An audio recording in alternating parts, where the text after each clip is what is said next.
All right, welcome to the House of Prayer channel. This is Isaac. Thanks for joining us today. Let's take some time and talk about the wisdom of Jesus' first commandment. In Matthew 22:37, he says, you shall love me with all your heart, with all your soul, with all your mind. And this is the first and great commandment.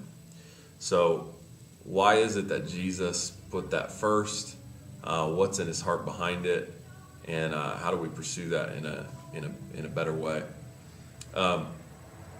Houses of prayer and praying communities, in the way that many are endeavoring to just focus more time and energy in the place of worship, the place of prayer, encountering God in His Word, really are expressions of fulfilling Jesus' first commandment. But I think it's important to understand the heart of God behind calling us to a greater expression of love for Him. And in Matthew 11, he says, in Matthew 11:29, he says of himself that he's meek and lowly in heart. And so we want to know that behind Jesus' command to love Him, He's not just being demanding, He's not insecure, in need of love, but He's actually doing it for our sake.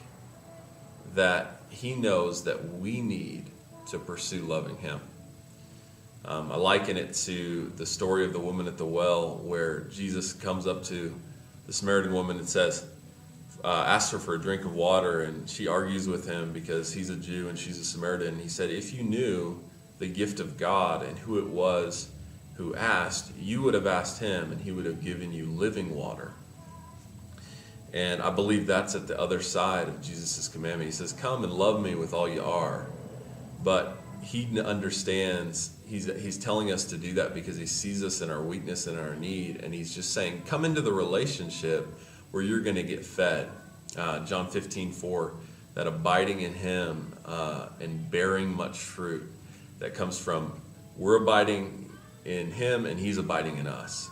He just says, come abide in me, come love me, and I'm going to abide in you.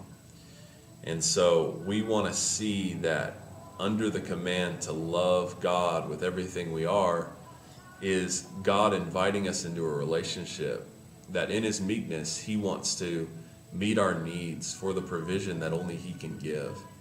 That in fact we are in need of living water. In Matthew 11, He says, come to me, all you who are weary and heavy laden, and I will give you rest for your souls, for my yoke is easy and my burden is light. And so it really is wisdom to build praying communities and build the house of prayer, because we are in desperate need for God. That behind His command, He says, come and love me with all you are. He's saying, come and find refuge for your souls. When He says, come build the house of prayer, He's saying, if you knew who it was who was asking you, you'd be turning and asking Him for living water. And that it's God's invitation to come into the place of encountering Him and where He can feed us with the things that we need. It really amounts to a real recognition of our desperate need for God, matched with His desire to meet those needs. And so it's worth it to spend long hours in the place of prayer. It's worth it to swim upstream in doing the Christian life in a little bit of a different way than everybody else, and to go through the difficulty of it.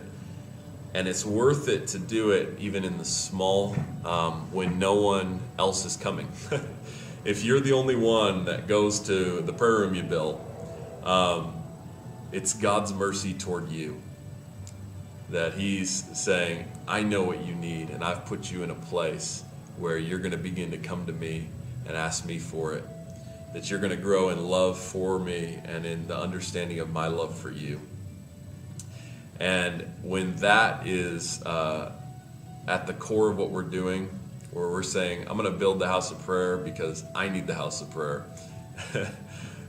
Because I need more of the Lord. I want to love Him more. Then whether it's you alone or hundreds, and it goes 24/7, it doesn't matter. The success of it doesn't matter, because we're overwhelmed by just the goodness of God and inviting us into the relationship.